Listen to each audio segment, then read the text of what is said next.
Friends and family of the bride and groom, what a joy it is to welcome you here, for we have come to celebrate the miracle of love and to witness the union of Ken Gerald McWhorter and Gretchen Diane Schaefer. Today is a celebration of love, of commitment, of friendship, of family, and of two people who are in it forever. Ken and Gretchen, as you give your hand to the other, are you both ready to be united as husband and wife? Who presents Gretchen to be married to Ken?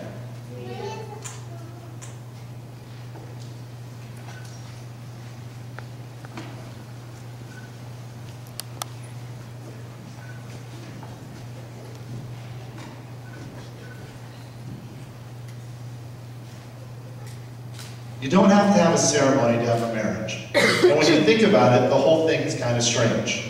You're standing on the stage, all dressed up, at least the ladies are, holding flowers, and being stared at by pretty much everyone who has ever meant anything to you in your life. So why do we do it? The marriage ceremony is an important ritual across nearly every culture, religion, generation, and society. We all have thousands of important moments that happen throughout our lives. But marriage is regarded as one of the most important, and we acknowledge its special status by sharing it with others. Why this moment? Because despite all of our differences, love is what we all share. It's the great unifier, our one universal truth, that no matter who we are, where we come from, what we believe, we know this one thing: love is what we're doing right. That's why you both are here. We have all loved in our lifetimes, and in this moment, we're reminded that the ability to love is the very best part of our humanity. All of us are here today, and we have our own love stories. Some are short, others long. Some are yet unwritten, while others are just yet to the good part.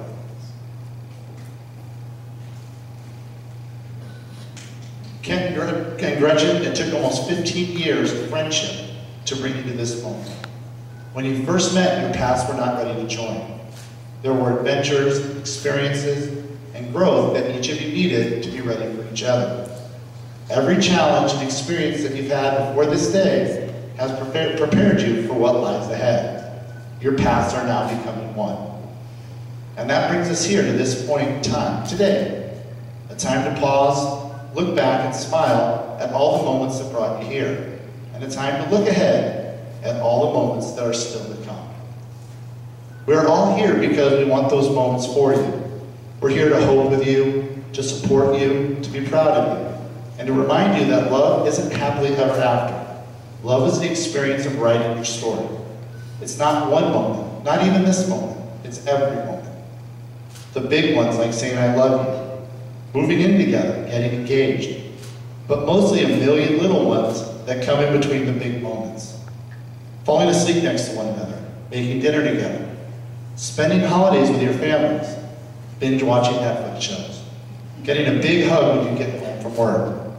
These everyday moments fuse together into one big experience. And even though this experience is so incredible, words fail us when we try to explain it. That's just the way it is with love. It is meant to be felt, not described. But trying to describe love is one of our favorite pastimes. We use the words, we have to write stories and poems and songs about love. And even though we describe love in different ways, love can look different from one person to the next. We all know it when we see it, and we see it here.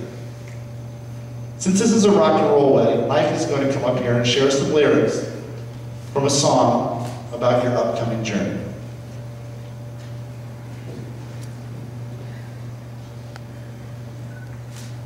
This is a song by Bruce Springsteen, If I Should Fall Behind. We said we'd walk together, babe, come with me. That came the twilight, should we lose our way. If as we're walking, a hand should slip free, I'll wait for you, and should I fall behind, wait for me. We swore we'd travel, darling, side by side. We'd help each other, stay in stride. But each lover's steps fall so differently. But I'll wait for you, and if I should fall behind, wait for me. Now everyone dreams of love lasting and true, but you and I know this world can do. So let's make our steps clear, that the other may see. I'll wait for you, and if I should fall behind, wait for me. Now there's a beautiful river in the valley ahead. There neath the oak's bough, soon we'll be wed. Should we lose each other in the shadow of the evening trees, I'll wait for you, and should I fall behind, wait for me. Darling, I'll wait for you, should I fall behind, wait for you.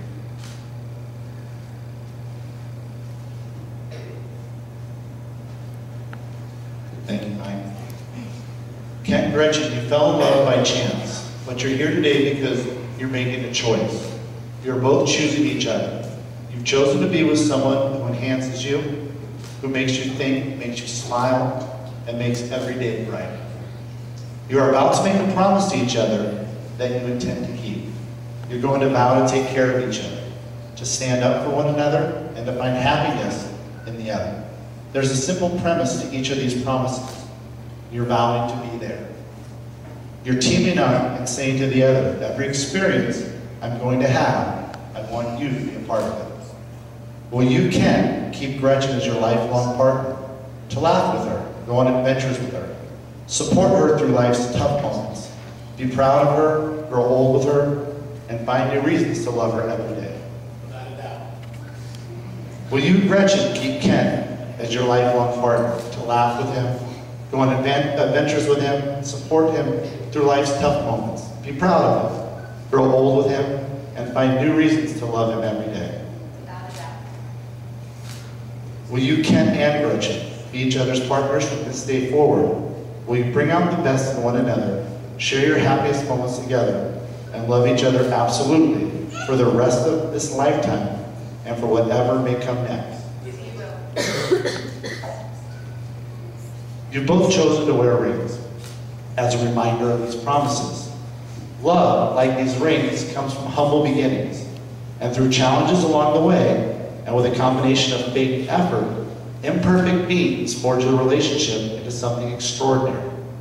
It's the process of making something beautiful and strong where there was once nothing but rough materials. As you look at these rings over the years, I hope you'll remember that. And just as I know you'll protect these rings, I'm confident you'll protect the commitments you've made to one another today. Sydney, can Kent please have Gretchen's ring? As soon as you get that off the pillow. All right, Ken. As you place this ring on Gretchen's finger, please repeat after me. With this ring, With this ring, I marry you and bind my life to yours. It's a symbol of my eternal love, It's a symbol of my eternal love, my everlasting friendship, everlasting friendship, and the promise of all my tomorrows. the promise of all my tomorrows. Olivia, could you please give Ken, or Gretchen, Ken's ring? Just pull hard.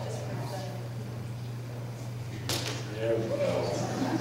Gretchen, as you place that ring on Ken's finger, please repeat after me. With this ring, I marry you and bind my life to yours. It's a symbol of my eternal love, my everlasting friendship, and the promise of all my tomorrows. Ken and Gretchen, because you have committed yourselves to each other in marriage and demonstrated this by exchanging your vows and giving each other rings, it is with great joy and happiness that I pronounce you husband and wife. Ken, you may kiss your bride.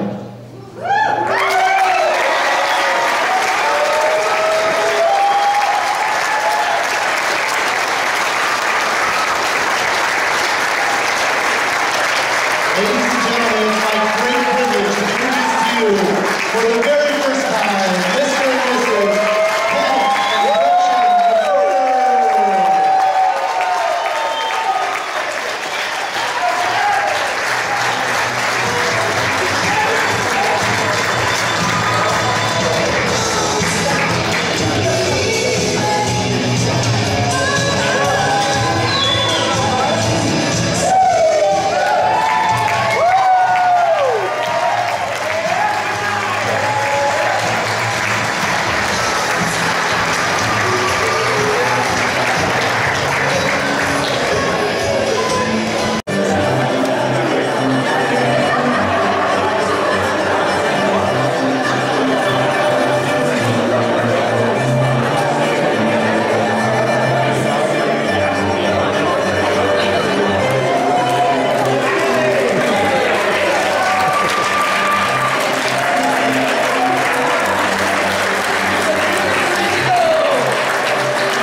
Absolutely.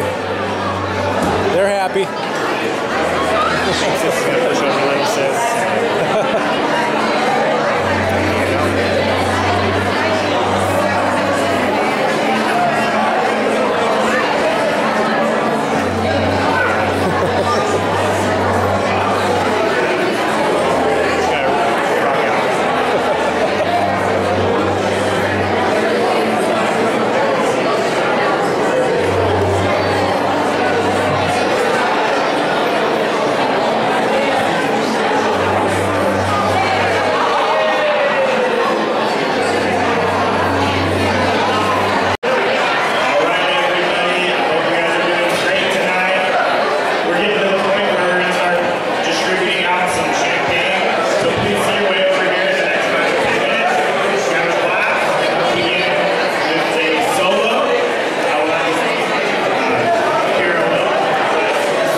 Now everybody did.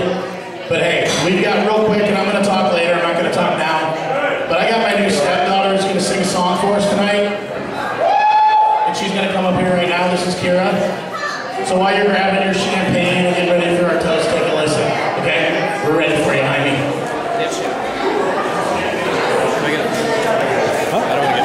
Oh, yeah. Thanks.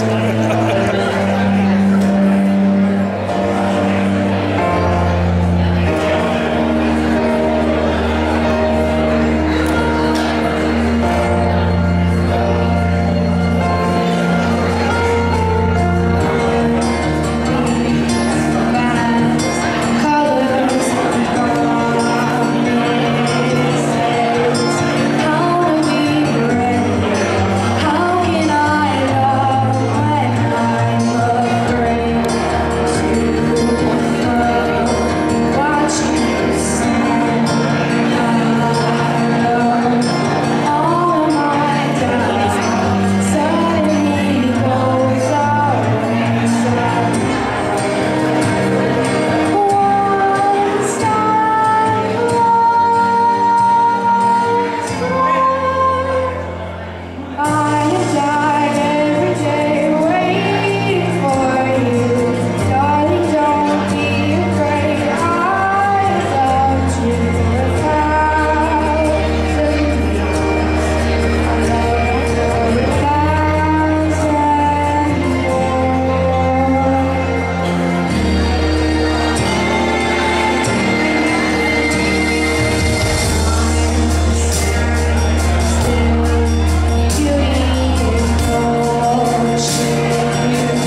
this point in time, we're going to make some toast.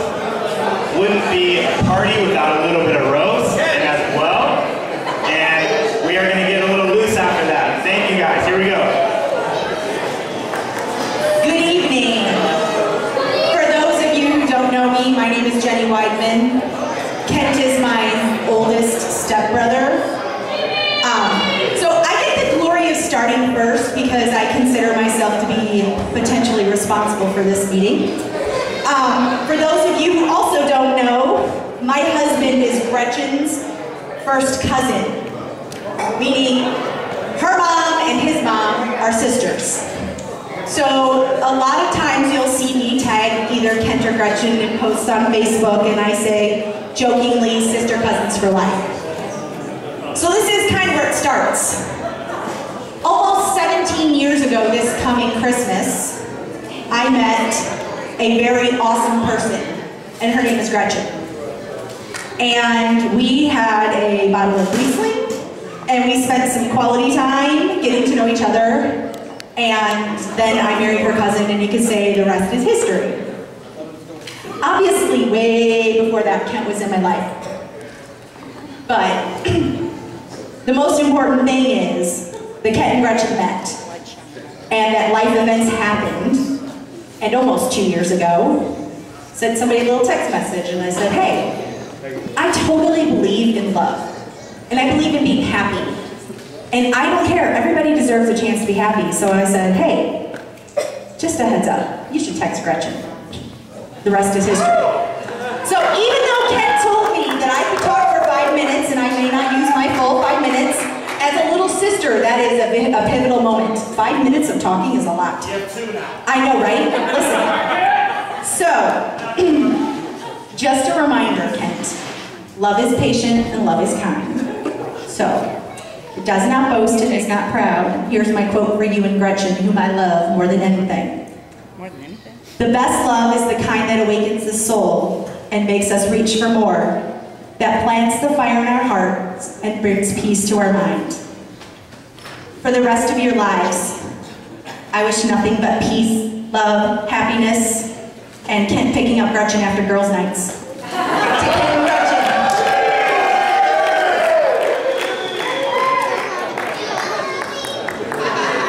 Oh my gosh, I cannot believe you're giving me the microphone, but... Alright, I'm surprised we're not dimming the lights. Yeah, dim the lights. Where is our person? Okay. Hi there, I am Beth. Oh, hi Beth. Like they're dimming a little bit. And I've known Gretchen for 28 years. Does that sound right? Well, actually 14, but 28 in Gretchen years. And I'm saying this because we're best friends. And she knows, and I know, and everyone knows that Gretchen cannot make a long story short. Right? Okay, so I see some people up here agreeing with me. So, with all of the stories I've had to listen to, my years with her have felt like double the years. And what's funny is tonight I've heard that Kent is actually the same, so I don't know how they're gonna talk to each other, but I guess they'll figure that out later. But now I'm sure that there are some of you or all of you that can relate to this, right? Ken, do you feel like she's quite the talker? Oh, okay. So apparently Kyra's right with her.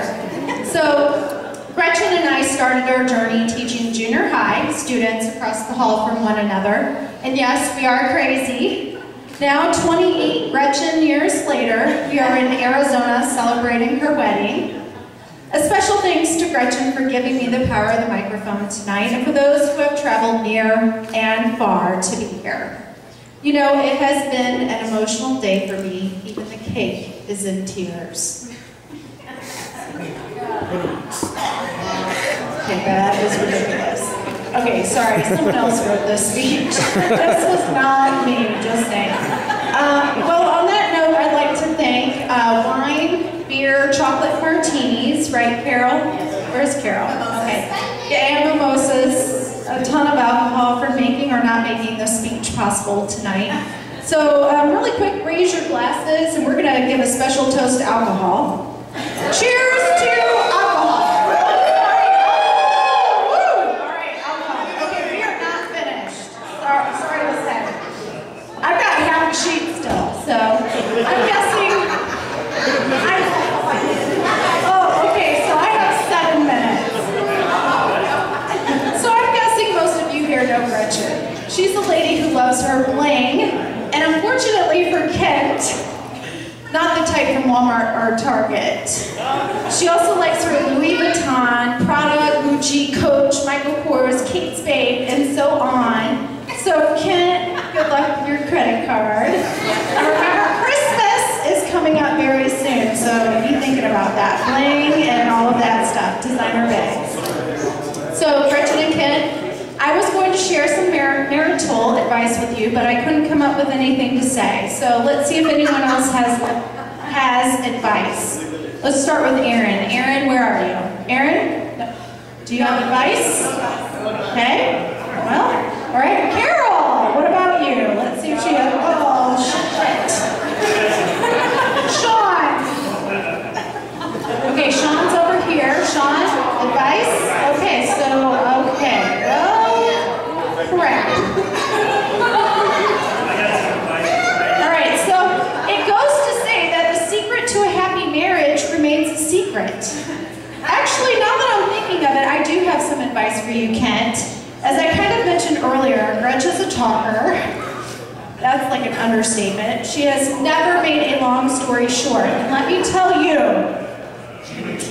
she knows a lot of stuff, you know. She's an intelligent lady that has a lot to say, and say, and say, and say, and say. Okay, so Kent, you need to be a good listener. And in addition to being a good listener, I have a hint for you on how to get the last 2 words in on every discussion or listening session that you have with Gretchen. Gretchen, cover your ears.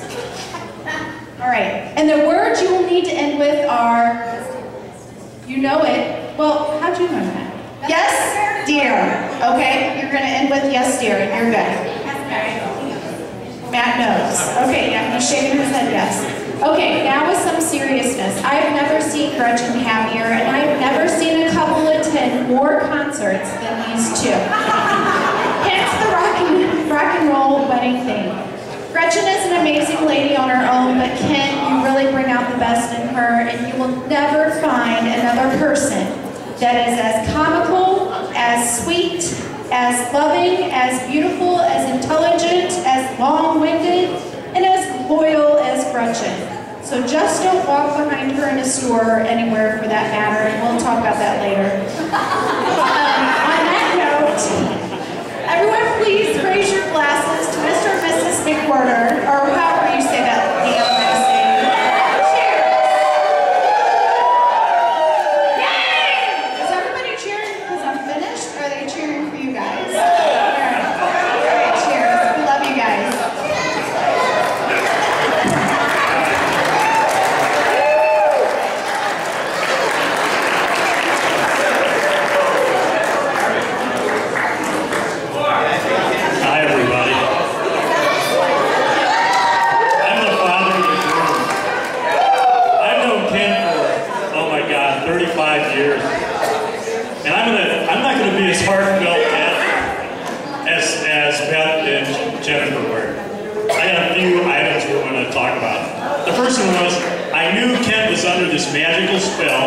When Sean and I hosted over at the Saddle Bronc over here off Saguaro, we hosted lunch. And Ken orders a frickin' salad. Does anybody in this room, hey, California friends, Washington friends, has Ken McWhorter ever had a salad this late?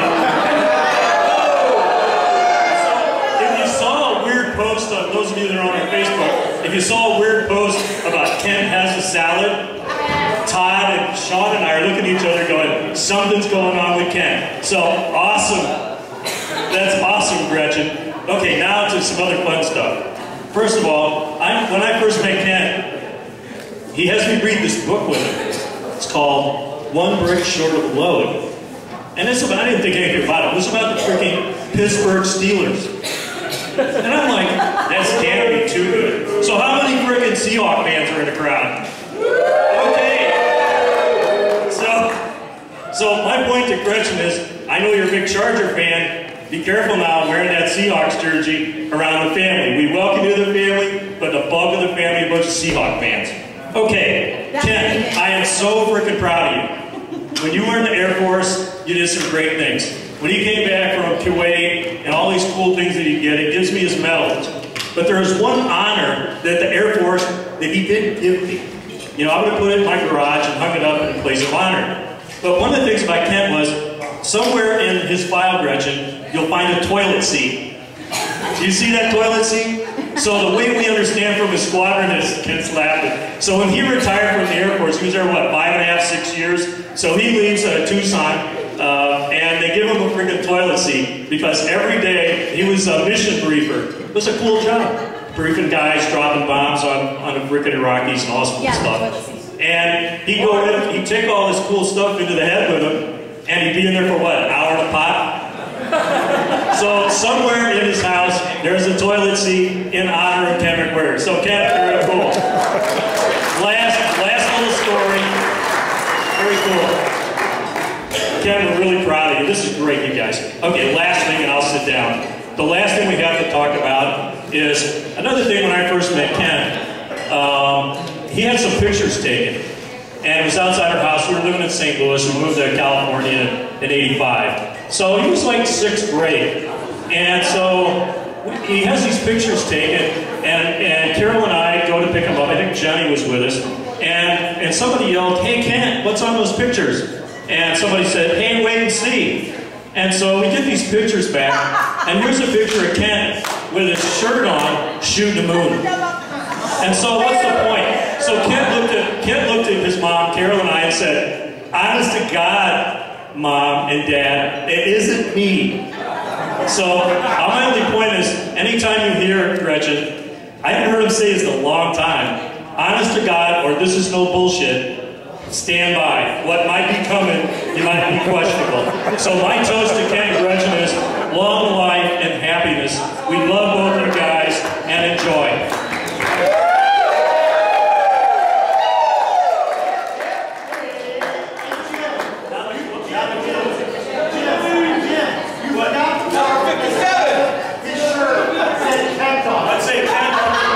Yeah, the back of Kent's shirt in that picture said Kent. It's a big It wasn't him. Like, seriously, it's a great story. So, at the end of the day, I just thank you guys so much for being here. As I've already said, I am going to be the final speaker here today, and I'm Ken's little brother. I'm 12 years younger than him. And looking back on our journey as brothers, I'm going to try not to look you in the eye, because just like you, I'm a softie and I'll probably cry at some point. But I was looking back on this journey that we've had. I'm 33 now, and I'm looking back on it going, man, Ken's an awesome brother. Like, everybody in here that knows Ken really well knows he's one of the warmest people you can find. If you're ever down, he'll bring you up. And you'll just have a friend for life in him at the end of the day. And so I'm putting the speech together, and we've got a lot of stuff going on this week, obviously. And I started thinking about all the cool stuff we've done together, and how fortunate I am to have, such a great brother and husband that you're going to have, and your kids are going to be able to lean on. It's just wonderful. I'm going to outline a few things that we've done, but in compiling my notes, I'm like, all right, 12-year age guy. Ken and Daryl last night spoke about how they like to play hockey together. Yeah, I was their goalie, and I was like 6 years old. And not to jump too far ahead of the story, but not too long after being their goalie, I learned how to wear a man's cup as a 6-year-old. So that was pretty cool. That was really fun. That helped me get tougher in life, I guess you could say. Just super funny stories, just like that. I would try to be Hulk Hogan. That was one of my things back in the day, late 80s, and I would put on shows for Kent and his friends. You probably remember, I would get sticks and break them over my legs, and Kent was always cheering me on. And 12-year difference. He could have been really mean to me, but you know, other than hitting hockey balls, I think, but I enjoyed that. You know, we had a really, or hockey pucks, we had a really good time. We build forts, climb trees, do all the stuff that you would hope, you know, your siblings would do with you. He instilled a lot of things in my life that, you know, are my biggest hobbies now, like concerts was something that was brought up, and that's something I like to do. You know, a few things like that a year with, you know, my wife and friends and Kent, etc. I have a kind of funny concert story. So Kent and I, like, love Zach Brown Band. Like, you don't love them, you should probably leave right now. But they're awesome, right? So Kent and I, it's like his birthday, I think it's like your 40th birthday. Yeah, right before 40th. So Kent comes to Seattle. If you haven't been to the Gorge, this place is classic. It's like beautiful, just the perfect venue to go to a concert. People camp there, you rock out. Zach Brown Band, Kent and I are charging, right? We're having some beers, Rainier, of course. And we were in the pit, we were front row, we might have had a few beverages, great time. Well, we borrowed a tent from my dad, and we're like, that's a tent, right? Like, how do you get a tent wrong? So we pitched this tent, and we're like surrounded by trailers, and like, we're not small boys, let's not lie about things. We have like a one-man tent. And it might have been like the not straightest thing that ever happened, because we were driving a silver Corolla. And we're like, oh, let's go in our tent, you know? I mean, one of the funniest things of my life now that I look at it, but like, super random. Like, we got into our Corolla, I think, at like 4 o'clock in the morning. Like, we're getting the hell out of here. It was warm, yeah. I mean, I think, like, I'm pretty sure, like, our bottoms might have been touching the whole evening. It is what it is, you know, but as I look back on my life and as I'm compiling all these like notes and cool things that we've done and, you know, kind of stupid stuff too, like just smiles and nonstop laughs and just warm feelings, I think about like every time that Kent's been there for me, and it's a lot of great times that we've had together, but every time I look back in my life, like, he's always there. So that's pretty cool, like, you know, it's just every cool memory I have, like he'd go out of his way to come wherever he was living and come up and spend time, check out my rugby games in college, check out my high school games, and so that's like the kind of man you're getting, somebody that you can count on and depend upon and, you know, also provide for your kids and be a warm person that'll laugh and fun and just have a great time together. So, you know, with that said, I mean, just plan ahead, like get a good sized tent, like I think you guys have already done that, you know, and you think you'll be fine. Yes, they have a good tent. Nice, there you go. So I won't bring my green one, and if I do, I'll probably just leave it by myself. But other than that, I mean, I just want to say, like, you're getting a great best friend in Kent. He's, you know, been my best friend for, you know, 33 years now, and, you know, I think back, and the last memory I'll share is, like, one of my first real heartbreaks was when we brought Kent to the airport for joining the Air Force. And I was, like, a little dude, and I was, like, 20, or he was 20 years old, I was, like, I was 12 or whatever, I'm not so good at math. Never been strong. I was like 8, I guess. There you go. Sean. But I was like 8, and I cried the whole way home, you know, and I was so bummed, like, you know, 8 years old, just devastated the whole way home, and so I just think about that, and just lots of good memories that, you know, we've learned, we've grown so much together, and so just kind of tying, you know, really everything together. I'm just so happy for you guys, and, you know, those are some of the traits that you get, and as you know, really go along your journey, those are the kind of memories and times that'll be instilled. The only other thing I really wanted to share was just like, you know, we do have Irish in our family, so just the Irish toast, or wedding wish is what it's called, but it says, a marriage is a promise that two hearts gladly make, a promise to be tender, to help, to give and take. A marriage is a promise to be kind and understanding, to be thoughtful and considerate, fair and undemanding. A marriage is a promise to share one life together, a love-filled promise meant to be kept loving forever. Cheers, you guys. Love you guys.